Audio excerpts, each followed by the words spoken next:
15वीं और 16वीं शताब्दी में दो मत प्रमुखता से चलते थे, एक शैव मत और एक वैष्णव मत।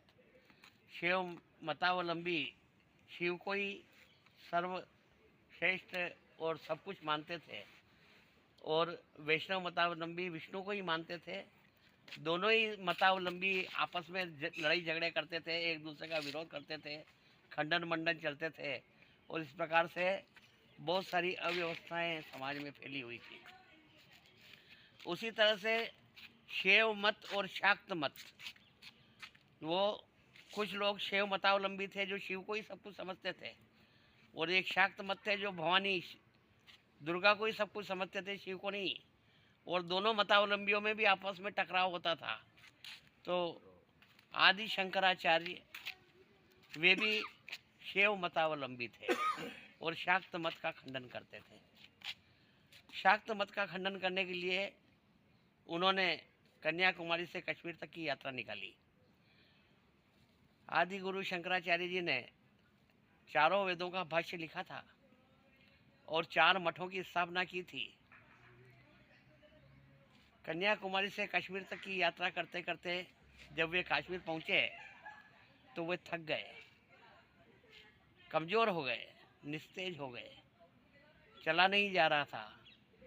एक पेड़ के नीचे लेट गए, प्यास से भी व्याकुल थे और शरीर भी थका हुआ था, एक पाँव भी चलने की हिम्मत नहीं थी। उसी समय एक ग्वालन सर पर दही का मटका लिए उधर से गुजरी। तब शंकराचार्य जी ने उस ग्वालिन से निवेदन किया कि मैं बहुत प्यासा हूँ, थका हुआ हूँ, कृपया मुझे कुछ दही दे दीजिए ताकि मेरे अंदर शक्ति का संचार हो। तो उन्होंने कहा कि दही लेना हो तो यहाँ आओ, मेरे पास आओगे तब दही मिलेगा। तब उन्होंने कहा कि मेरे से में तो एक पाँव भी चलने की शक्ति शेष नहीं बची है, तो फिर तुम शाक्त मत का खंडन करने के लिए कन्याकुमारी से कश्मीर तक आ गए। जब एक पाँव भी चलने की तुम्हारे में शक्ति नहीं है तो फिर शक्ति का खंडन क्यों कर रहे हो। तब एकदम शंकराचार्य जी की भान हुआ। उन्होंने कहा अरे ये तो माँ भवानी ही साक्षात मुझे प्रबोधने आ गई है।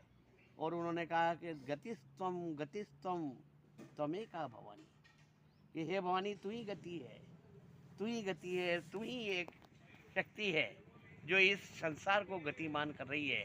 और उसी समय उन्होंने भवानी अष्टकम की रचना की और उस अष्टक से द्वारा भवानी का सम्मान किया और उन्होंने के मन में ये आ गया कि शक्ति के बिना शिव का अस्तित्व नहीं है और शिव के बिना शक्ति का कोई अस्तित्व नहीं है।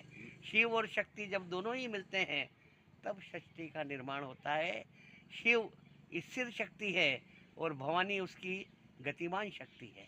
ये दोनों शक्तियाँ जिसे ही और शी के नाम से जाना जाता है, शी और ही, ये दोनों जब मिलते हैं तभी सृष्टि का निर्माण होता है। इसलिए कहते हैं शिव ही सृष्टि के कारक हैं, शिव ने ही सृष्टि का निर्माण किया है। शी और ही, शिव स्थिर शक्ति है और भवानी गतिमान शक्ति है। जब ये दोनों मिलते हैं तभी ये संसार चलता है। पर जब कभी सृष्टि का निर्माण होता है तब एक समय ऐसा आता है कि शिव गतिमान हो जाते हैं और शक्ति स्थिर हो जाती है, उस समय सृष्टि का निर्माण होता है।